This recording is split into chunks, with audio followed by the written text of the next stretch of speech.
Cette émission vous est présentée par Homéocan et son excellent casse-grippe Homéococcinum, ainsi que la gamme de produits enfants 0-9 ans, le choix des mamans.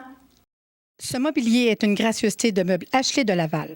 Venez découvrir notre vaste sélection de meubles de qualité ainsi que nos accessoires de décoration pour toute la maison.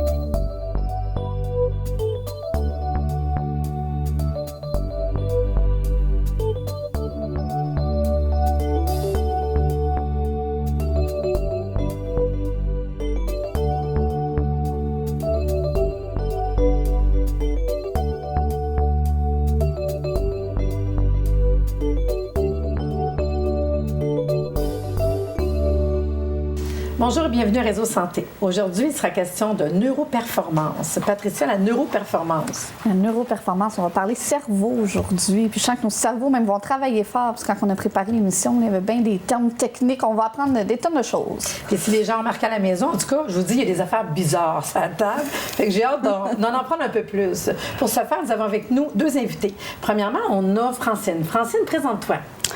Bonjour. Eh bien, moi, je dirais que ma vie, dans le fond, c'est toujours tissé sur ma première passion, qui est la danse. Et pour être bonne en danse et pour vraiment aimer danser, il fallait que je déborde d'énergie et de bonne humeur.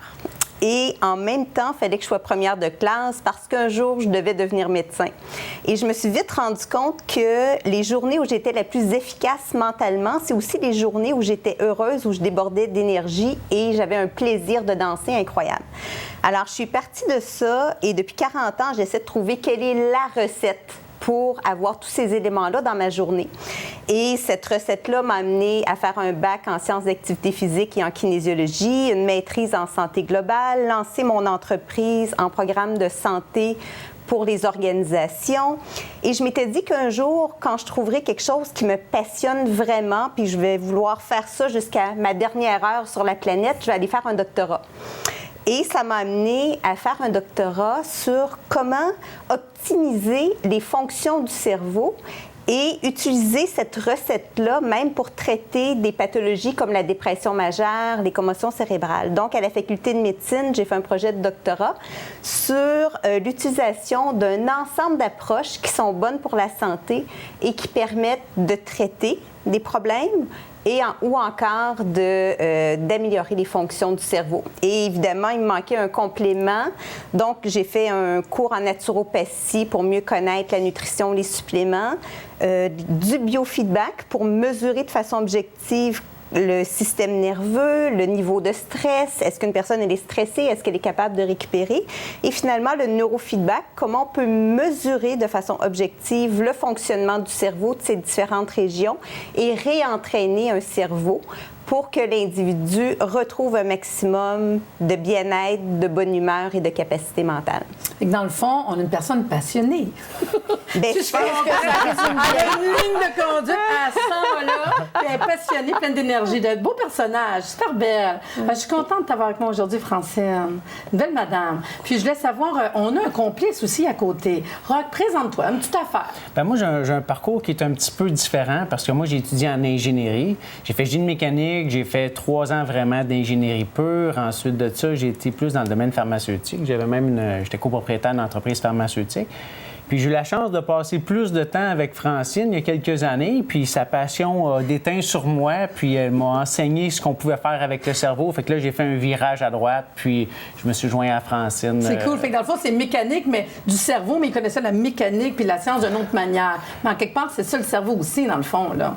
Tu sais, quand on pense à ça. Puis ce qui m'a impressionné quand j'ai parlé autant avec Roch qu'avec Francine, c'était vraiment le côté cerveau. Puis ce qui m'a vraiment appelé moi, parce qu'avec toutes les émissions qu'on fait depuis plusieurs années, en fait, c'est qu'on se demandait le côté commotion cérébrale. Moi, quand on parlait de ça, j'ai dit, hey, sujet de l'heure, hein? Quand on parle de casque, quand on parle de protection, comment tout a été changé.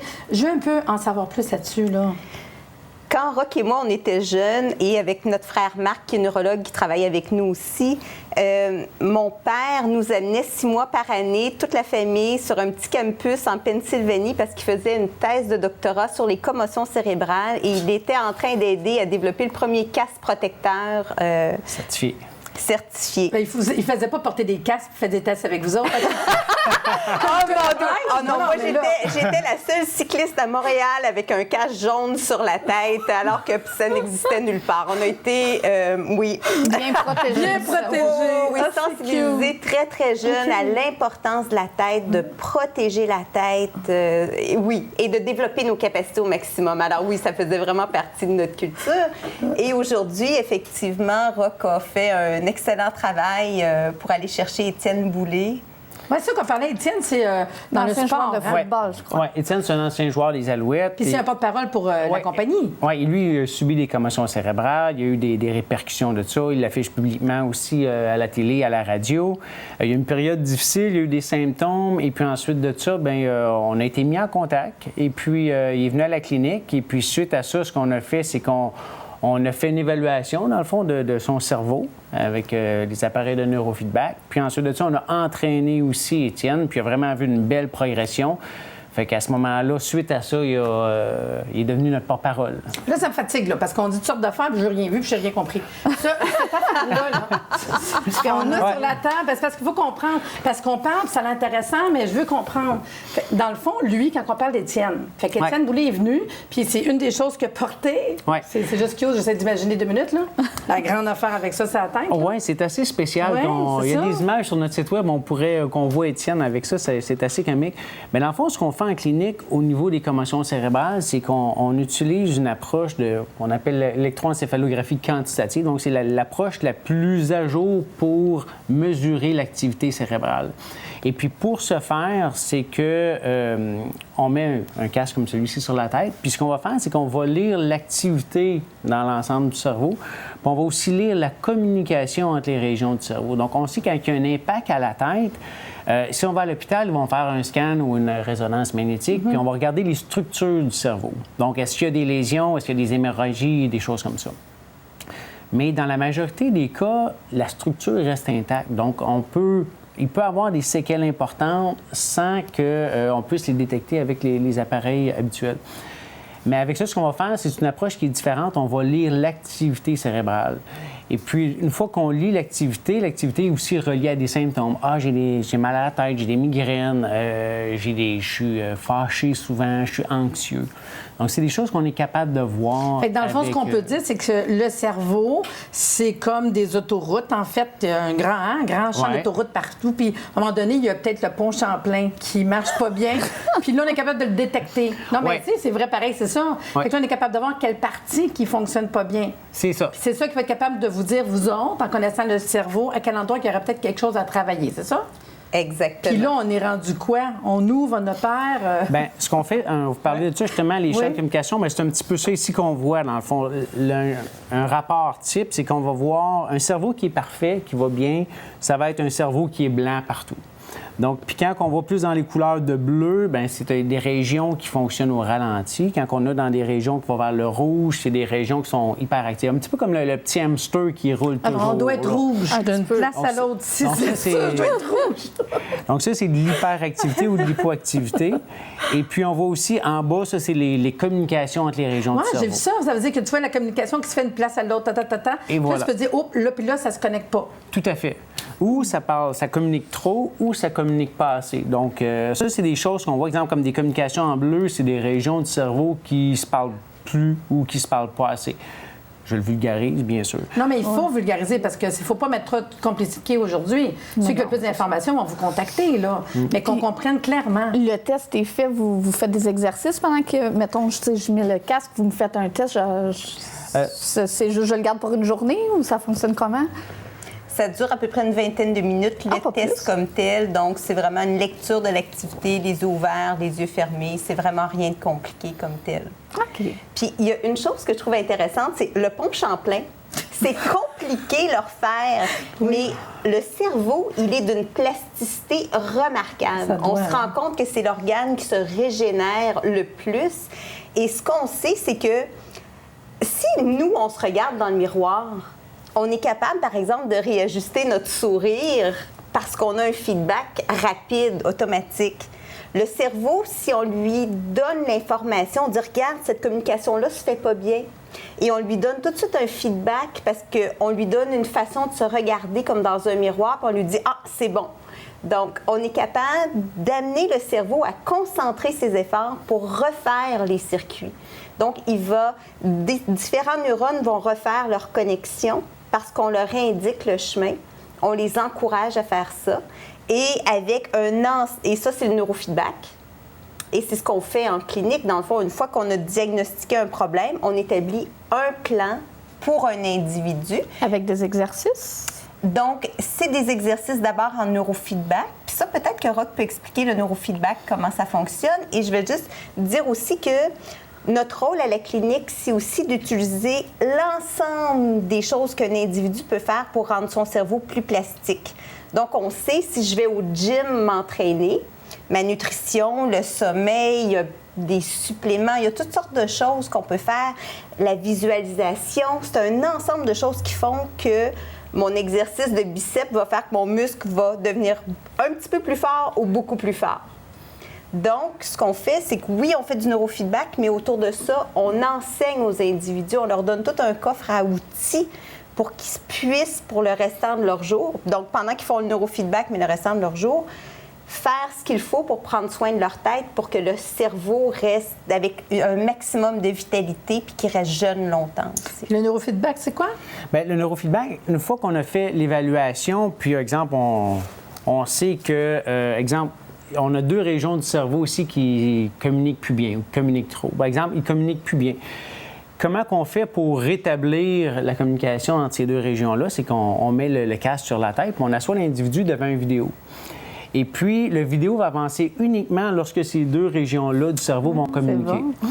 Et puis, on pense qu'il faut forcer ou se concentrer, mais absolument pas. On relaxe et puis le cerveau comprend par lui-même que, lorsque ces 2 régions-là parlent ensemble, j'ai ma récompense, la vidéo avance. Donc, en dedans d'une trentaine de secondes, c'est surprenant, mais le cerveau associe la récompense et puis va se mettre à faire communiquer ces 2 régions-là ensemble. C'est impressionnant. Oui, oui. Puis dans une même séance, qui souvent on peut faire entre 20 et 30 minutes de neurofeedback, bien, on va voir la communication dans cette région-là du cerveau qui va augmenter. Puis après un certain temps, on va voir aussi une baisse à la fin parce que le cerveau, c'est comme un muscle, il se fatigue. Donc à ce moment-là, on va prendre une pause et puis on va recommencer, on va faire une autre séance. Pareil comme lorsqu'on va au gym, on donne une récompense au cerveau. Parlez-vous entre vous 2, puis on va vous donner une récompense en faisant avancer les vidéos. C'est comme ça qu'on rétablit autant l'activité cérébrale que la communication entre les Je vois que régions c'est du pas cerveau. trop compliqué. Hey, franchement, c'est le fun. Moi, ça m'intéresse vraiment. Là, ce qu'on va faire une pause, puis on revient dans quelques minutes pour en apprendre plus sur le sujet. Nous sommes de retour, puis dans le fond, moi, ce qui m'intéresse, là, les résultats. On s'en servirait pourquoi, puis qu'est-ce que ça donnerait? Francine, dis-moi ça, là. Donc, depuis les années 60, il y a beaucoup de recherches très rigoureuses. Alors, si on veut faire reconnaître ou voir l'efficacité selon les associations médicales, donc on sait qu'il y a une 50aine de pathologies pour lesquelles le neurofeedback est extrêmement efficace. Donc, la première pathologie qui a été traitée dans les années 60, c'est l'épilepsie. Et on peut réduire de façon très importante les symptômes d'épilepsie et ou la médication nécessaire. Ça a été la première chose. Ensuite, les troubles d'attention. Donc, l'Association américaine de pédiatrie a reconnu le neurofeedback comme étant aussi efficace que la médication. Et d'autant plus qu'une fois que le cerveau a compris quoi faire et qu'il a refait ses circuits, bien, c'est bon pour la vie. C'est durable. C'est durable. Donc, les études, 10 ans plus tard, 15 ans plus tard, le cerveau a maintenu ses capacités. Alors qu'on sait que la médication, la journée qu'on l'arrête, c'est plus efficace. Donc, ça va amener d'autres problèmes aussi en contrepartie. Il y a des effets secondaires. Puis... Oui, et une des grandes forces du neurofeedback, c'est que l'individu se rend compte qu'il a du pouvoir lui-même pour changer sa tête. Et ça, c'est fascinant de voir les gens rayonner quand ils disent « Oh mon Dieu, je suis capable par moi-même, j'ai cette capacité-là. » Mon projet de doctorat, c'était sur le traitement de la dépression majeure, même de niveau sévère. Mes recherches ont été scrutées à la loupe par mes comités qui étaient au CHU, au Centre hospitalier de l'Université de Sherbrooke. Extrêmement efficace, 96 d'efficacité. Depuis 2005, aucune rechute. Et ça, on utilisait par contre un ensemble d'approches et principalement l'activité physique. Donc, le rôle de l'activité physique sur le traitement de la dépression, extrêmement intéressant. Je vais laisser Roch continuer parce qu'on a plusieurs cas de... Mais tantôt, il a parlé de l'armée. Là. Moi, je trouve ça le fun. Là. Bien, dans le fond, ce qu'on fait au niveau des commotions cérébrales, c'est beaucoup inspiré de ce qui se fait dans l'armée américaine. L'armée américaine, eux, c'est les leaders en termes de neurofeedback. Et puis, lors d'une présentation qu'on fait au mois de septembre 2013, ils disaient que le neurofeedback, c'était l'approche la plus efficace à ce jour pour traiter les commotions cérébrales et aussi les chocs post-traumatiques. Donc, c'est ça qu'ils utilisent aussi auprès de leurs soldats. Très efficace. Et puis, nous, on se base sur ça pour nos interventions. D'ailleurs, on est coaché personnellement. Donc, j'ai eu la chance d'aller en Floride suivre la formation avec les instigateurs au sein de l'armée américaine. Et c'est eux qui sont nos coachs personnels, dans le fond. Wow. Puis, on est vraiment gâtés. Puis moi, c'est plus fort que moi de penser, en tant que thérapeute, autiste, je sais pas, vous faites de quoi? Moi, c'est sûr, c'est ça que je pense, là. Ça doit être incroyable. Il y a beaucoup de recherches, justement, au niveau de l'autisme qui se fait avec le neurofeedback présentement, où il y a beaucoup les fonctions cognitives chez les personnes autistes. Ah oui. On ne vient pas traiter la maladie, mais il y a beaucoup de mais moi, je pense que c'est pas seulement traiter la maladie, mais peut-être d'aider à connecter, peut-être des choses qui c'est peut-être pas bien connecté. Il y a beaucoup d'améliorations, oui. C'est ça, moi, je pense. Les troubles d'apprentissage, j'imagine, à l'école, les enfants qui ont de la misère, tu sais, dans vraiment le développement, il y en a, là. Surtout, c'est pour être permanent. C'est sur un enfant qui est en pleine construction, son cerveau doit réagir super vite, puis l'impact doit être incroyable. Donc, puis, ce qui est intéressant, c'est que on est capable, avec les équipements qu'on a, entre autres, Canimex nous a fait un cadeau fantastique. On a vraiment ce qu'il y a de plus sophistiqué sur le marché, les mêmes logiciels qui sont utilisés par l'armée, dans le fond. Et on est capable de voir avec détail les régions du cerveau qui sont affectées, parce que chez deux personnes autistiques qui souffrent d'autisme, ou qui ont une commotion ou une dépression, qu'est-ce qui fait qu'une personne va avoir une composante anxieuse, l'autre n'en aura pas, une personne va avoir de la misère à dormir, une va avoir de la misère à s'endormir, l'autre va avoir de la misère à rester endormie. Donc tout ça, c'est que ce sont des régions du cerveau différentes ou des communications différentes. Donc on est capable de les identifier, faire le lien entre ça et le symptôme de l'individu et aller entraîner ça de façon directe. Puis encore là, la thérapeute, moi, je vois plein de cas dans ma tête, là. Mettons quelqu'un qui est dans le coma. Ça doit être cher. On peut étudier, j'imagine, mais pas faire le feedback. En tout cas, pas avec le vidéo. Se fait de façon sonore. Et nous, on n'en a pas fait, mais un de nos mentors en a fait. Ben, tu sais, je pense à des cas présentement que je connais, quelqu'un qui a une maladie qu'ils n'ont pas trouvé encore, mais est à l'hôpital, bouge plus nulle part, il y aura juste sa bouche qui bouge un peu, ses yeux presque pas. 21 ou 22 ans. Personne ne sait c'est quoi. Personne ne sait c'est quoi, on ne comprend plus, ils ne comprennent pas. Moi, des cas de même. Je sais, quand tu dis que tu le sais plus... Puis tu sais, rien à perdre. Non, mais c'est ça. C'est pour ça que je me dis qu'imagine, il y a des cas incroyables. Là. Puis encore là, on prend une empreinte du cerveau, on l'analyse en détail, on regarde s'il y a une corrélation entre le symptôme et ce qu'on voit. Et l'entraînement, comme Roch mentionnait tout à l'heure, on voit en direct si le cerveau s'améliore ou pas. Alors, on peut savoir rapidement si des régions du cerveau sont vraiment mortes parce qu'il y a eu une hémorragie, quelque chose comme ça. Avec le temps, d'autres régions peuvent prendre le dessus, mais tu sais, jusqu'où on peut aller avec un individu, ça dépend d'une personne à l'autre aussi, là, parce qu'on parle quand même de cas extrêmes. Là. Non, je sais bien, c'est fort que moi, désolé. Mais effectivement, moi, je pense qu'il y a tellement d'espoir. Ben oui. Mais tu sais, je pense à la fibromyalgie, je pense à la sclérose en plaques, je sais pas que ça se fait pas. La seule affaire, je me dis à un moment donné, quand on vient qu'on n'a plus d'outils, je serais tentée d'y aller. Ben oui. Oh mon Dieu, que j'aime ça! Fait que là, on va prendre une pause pour aller voir la capsule santé, puis je reviens, puis je veux savoir où, à quel endroit, le téléphone. Hein? On revient dans quelques minutes.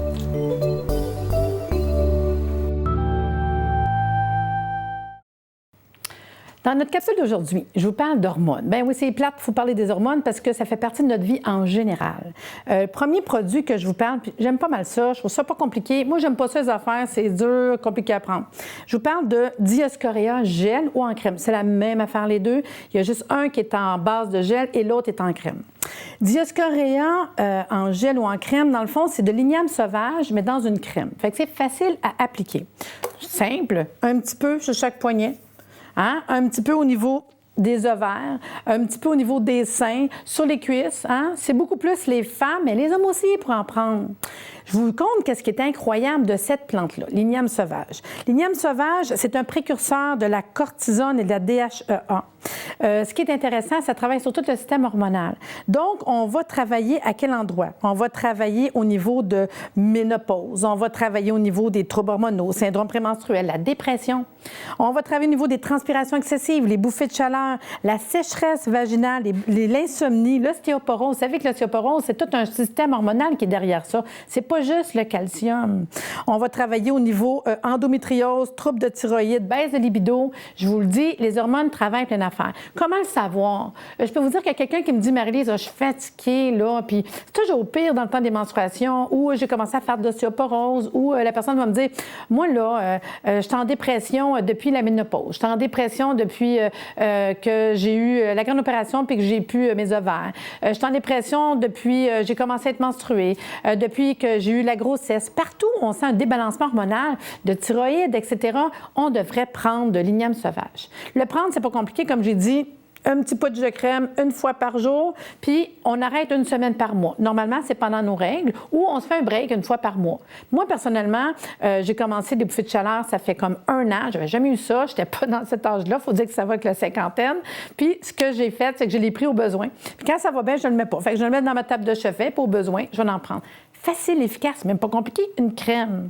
L'autre produit intéressant, c'est le soyam. Le soyam, c'est des capsules. Ça contient, pareil, Dioscorea, mais ça contient aussi du soya. Ce qui est intéressant, c'est que l'igname sauvage de Dioscorea, en fait, là, on va travailler sur tout ce que je vous ai dit. Le problème au niveau progestérone, estrogène, on est là-dedans. C'est stéroïdes surrénaliens. Fait que vraiment, ça vous donne l'énergie. Fait qu'autant andropause que ménopause, autant homme que femme pourraient prendre du soyam.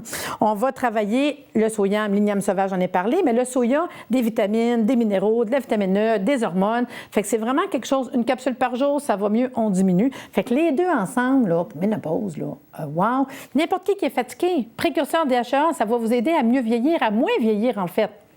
Je vous ai amené 2 affaires, pareil, un petit plus. J'ai amené l'eau florale de menthe poivrée. Ça, c'est un petit truc. Je le mets au frigidaire.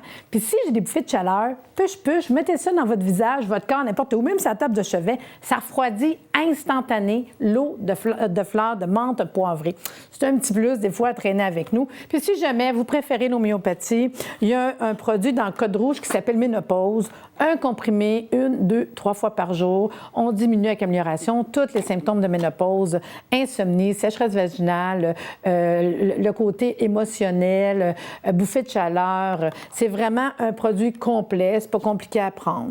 Fait qu'avec tous ces produits-là, là, si on n'a pas arrivé à travailler sur le côté hormonal, je ne sais pas ce qu'on fait, mais c'est facile d'emploi, c'est pas compliqué. Si vous voulez avoir plus d'informations, 2 sites. On a www.naturebeautésanté.com, puis pour les produits code rouge, ce serait sur le site www.homeocan.ca. J'espère que je vous ai donné le goût de connaître un petit peu plus Dioscorea villosa, l'igname, le soya et les problèmes d'hormones. À la prochaine! Donc, on est de retour, puis on a encore plein de questions. Entre autres, on se demandait à partir de quel âge qu'on peut utiliser, dans le fond, le biofeedback?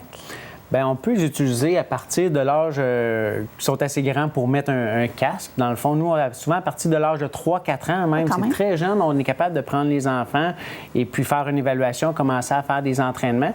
Plus ils sont jeunes, on a la difficulté que des fois, les entraînements sont plus courts parce qu'ils bougent plus. Ben oui. On a affaire à rester seul, tranquille, à ne pas bouger. Les entraînements sont plus courts, mais nous, en clinique, souvent, à partir de 5-6 ans, souvent au primaire, on a beaucoup d'enfants qui viennent justement pour des troubles d'apprentissage ou d'hyperactivité. On en a beaucoup. Puis depuis tantôt qu'on parle de la clinique, elle est où, cette fameuse clinique? Nous, on est situé, dans le fond, sur le boulevard Tachereau à Brossard. Donc, juste à la sortie du pont Champlain, collé sur la 10. Puis pour ceux qui voudraient vous rejoindre, le numéro de téléphone? 450-445-1010. Puis j'imagine qu'il y a un site Internet. Oui, c'est www.neuroperforma.com. Oui, parce que ça, on ne l'a pas mentionné, mais dans le fond, on parlait de neuroperformance, mais vous, votre entreprise, c'est Neuroperforma. Oui, tout à fait. Puis j'imagine, là, sur votre site Internet, on peut trouver quand même les recherches. Ah oui, j'imagine? Parce que Oui. moi, vous m'avez interpellée, puis j'ai le goût d'aller lire là-dessus. Fait que je peux aller voir l'information sur votre site. Oui, sur le site, on a beaucoup d'informations. On a des vidéos avec Étienne Boulay qu'on retrouve là au niveau des commotions cérébrales. Quand on a parlé des troubles d'attention avec Francine, on fait, dans le fond, la revue sur pourquoi que ça a été reconnu comme un traitement de niveau 1. On l'explique là, par vidéo. On va parler des chocs post-traumatiques, les résultats qu'ils ont au niveau de l'armée américaine. On va parler de la neuroperformance aussi, parce qu'on en a moins parlé, mais on a des athlètes de haut niveau, des joueurs de hockey, des joueurs, dans le fond, de football qui viennent pour la performance, qui veulent être plus concentrés, plus focus, récupérer plus vite. On en a... Ça, c'est un autre volet aussi qu'on explique sur notre site Web. Fait qu'admettons que moi, je décide d'y aller. Je prends un rendez-vous.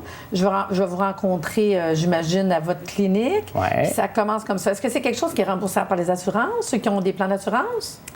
Pour l'instant, ça peut passer sur certaines assurances, mais l'ensemble, c'est du privé. Je veux juste savoir. On se pose la question. Là. Puis, oui, excuse-moi, vas-y. Bien, il y a un cas plus particulier, c'est lorsque les personnes sont en arrêt de travail pour dépression. Ouais. Dans ces cas-là, certaines compagnies d'assurance vont rembourser les traitements auprès de l'assureur. Donc, auprès de l'employeur, je veux dire. Oui, parce que même les commotions cérébrales, mettons dans le travail ou quelque chose, tu sais pas là, ce qui peut arriver, tu sais. Ouais. Parce que je me dis, il y a peut-être des cas peut-être particuliers, là. Puis pendant la pause, on a parlé d'un sujet, tu as dit, je veux en parler. C'était quoi ton sujet? Ah, on se souvient plus. C'est bien. Je trouvais ça mignon, oui.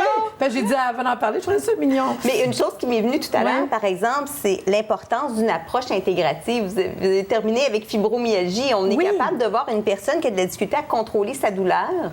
On va regarder, est-ce que les régions du cerveau responsables du contrôle de la douleur, ben oui, c'est ça. Comment elles fonctionnent. Il peut y avoir une anomalie, mais il va falloir enseigner à la personne comment contrôler l'inflammation par sa nutrition, par l'entraînement physique, par un ensemble de choses. Donc, c'est vraiment une approche intégrative où on outille la personne pour qu'elle apprenne comment prendre soin de sa tête dans son ensemble. Pour maintenir les résultats aussi, j'imagine. Pour accélérer, maximiser les résultats et pour les maintenir après aussi. Oui. Ce qu'on parlait, moi, je m'en souviens.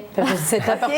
C'est ça, on a plusieurs. On dit, on peut-tu le faire d'avance? On parlait des joueurs de hockey. Oui. On a parlé de ça aussi tantôt. Parce que dans le fond, on pourrait avoir notre empreinte de cerveau.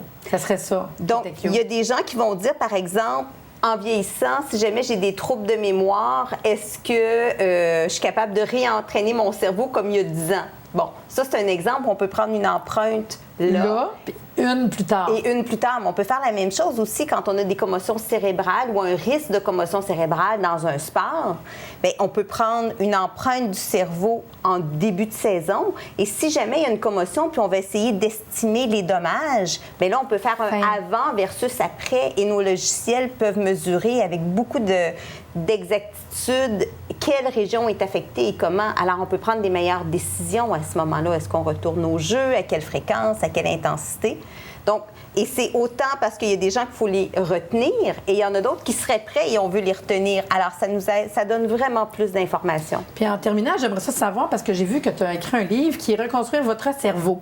Puis le livre Reconstruire votre cerveau, c'est à quel sujet? On le lit puis on s'informe. C'est quoi? C'est l'histoire de 4 personnes qui sont venues nous voir en clinique et en leur enseignant comment stimuler la naissance de nouveaux neurones et la naissance de nouvelles connexions et l'amélioration de la santé de leur cerveau, avec l'ensemble des approches qu'on a à la clinique, comment elles ont retrouvé l'efficacité mentale, le bien-être. Donc, on a un entrepreneur qui vivait beaucoup de stress. On a une femme dans la période de la ménopause qui se sentait plutôt dépressive. On avait une jeune femme dans le domaine de la mode qui vivait de l'anxiété puis avait un choc post-traumatique. Et on a un jeune adolescent aussi qui avait un trouble d'attention avec un peu d'hyperactivité. Donc, les gens qui veulent avoir plus d'informations, que ça les intéresse aujourd'hui, avec le livre, vous avez tout. J'espère que vous avez apprécié l'émission et que vous aurez toute l'information sur le site Internet. À bientôt. Meubles Ashley de Laval, le meilleur rapport qualité-prix.